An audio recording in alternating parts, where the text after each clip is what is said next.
Halo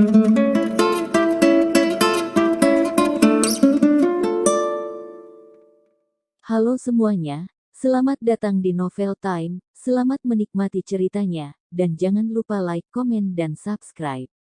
Tidak lama kemudian terdengar suara raungan kesedihan dan ketakutan yang terlukis jelas di wajah Laras, wajahnya mulai memerah seperti terbakar matahari. Bukankah lebih baik berobat daripada tidak berobat? Lebih baik menahan sakit dalam jangka waktu lama atau jangka pendek. Laras menoleh ke depan melihat Aron yang masuk ke dalam dan memanggilnya, "Kak Aron.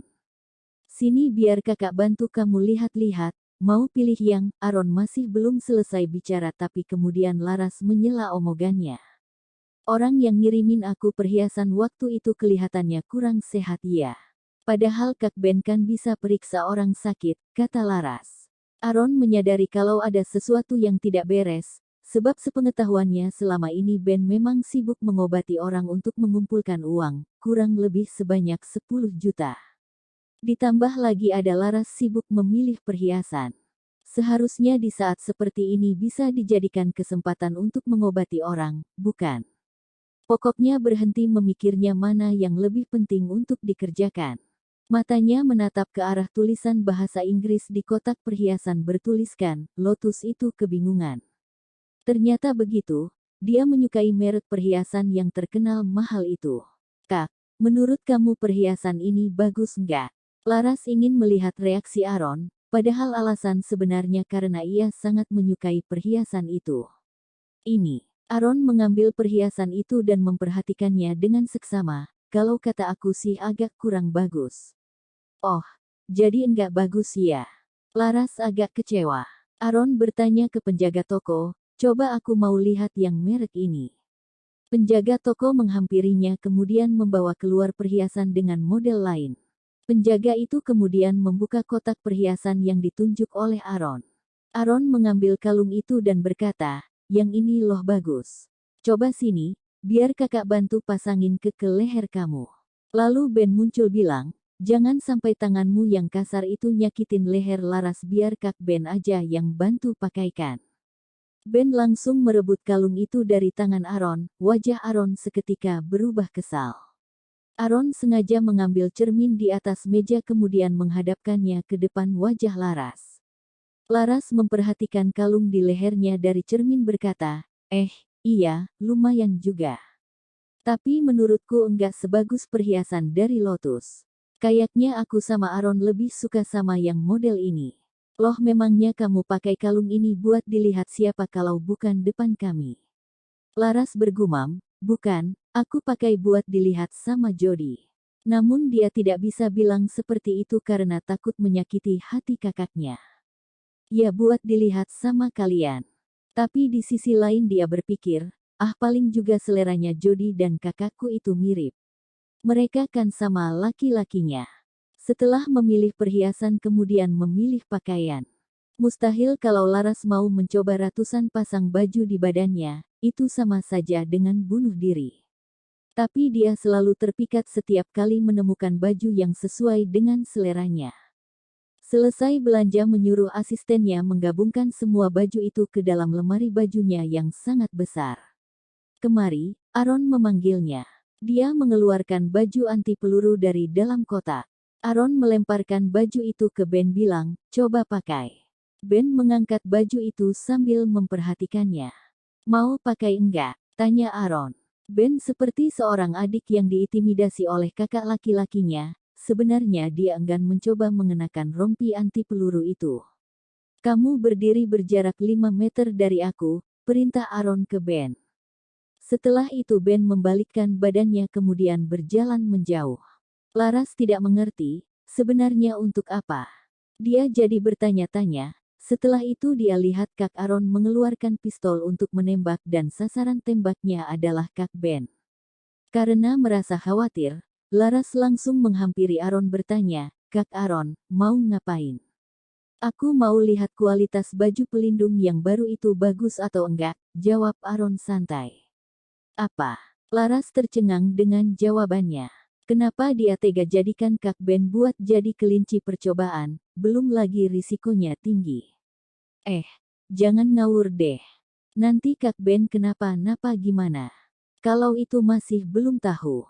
Enggak boleh.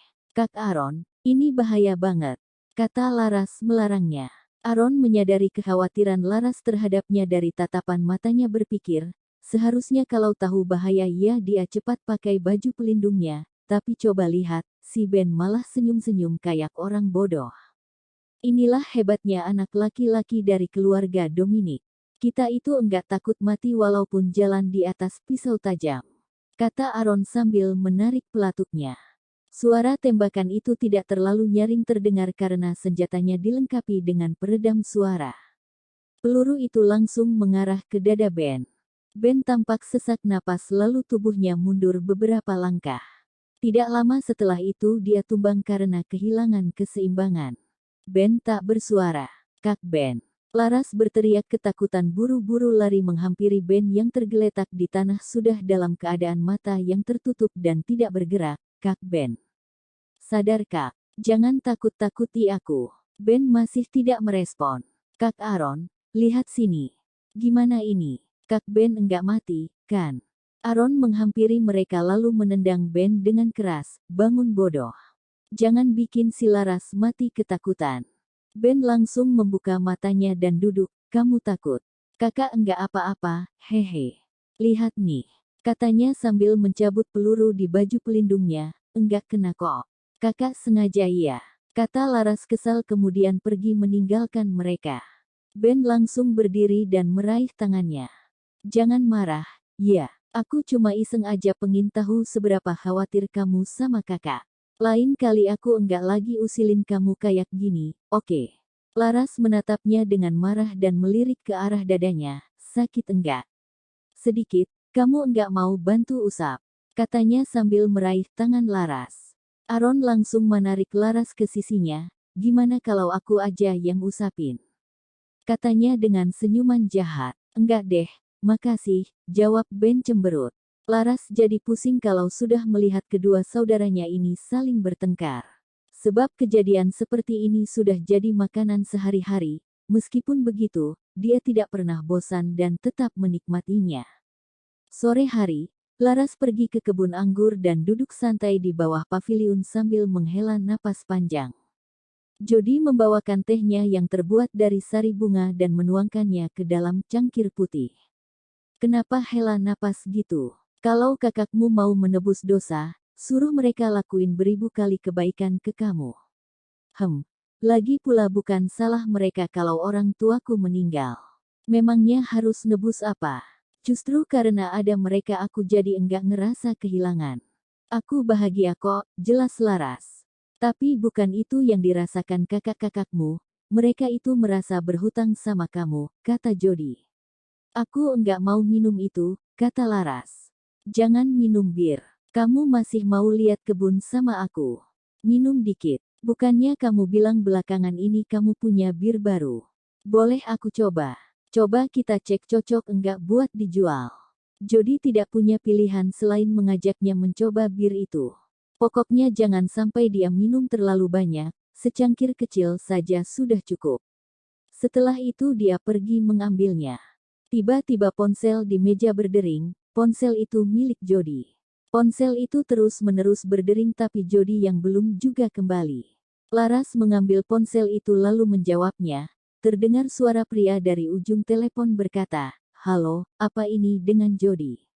Maaf, karena ada masalah jadi tiba-tiba harus batalin perjalanan. Kami bakal turun besok sekitar jam 2. Gimana? Oh maaf, pemiliknya ponsel ini barusan aja pergi. Tapi nanti aku bakal kasih tahu dia," jawab Laras. Hendra begitu kaget saat mendengar suaranya itu bertanya-tanya, kok suaranya mirip banget sama Prisa? Masa aku jadi berhalusinasi kayak Pak Askara? Gumamnya. Laras mau menutup telepon, dia mendengar orang itu bertanya lagi, apa kamu asistennya Jody ya? Oh bukan, dia temanku. Ada apa? Suara kamu mirip banget orang yang lagi dicari sama bos aku. Laras langsung mengingatkannya, kalau soal bisnis, aku bisa kasih jawaban tapi selain itu jangan terlalu berharap, jawabnya dan langsung menutup telepon. Terima kasih semuanya, jangan lupa untuk like, komen, dan subscribe ya.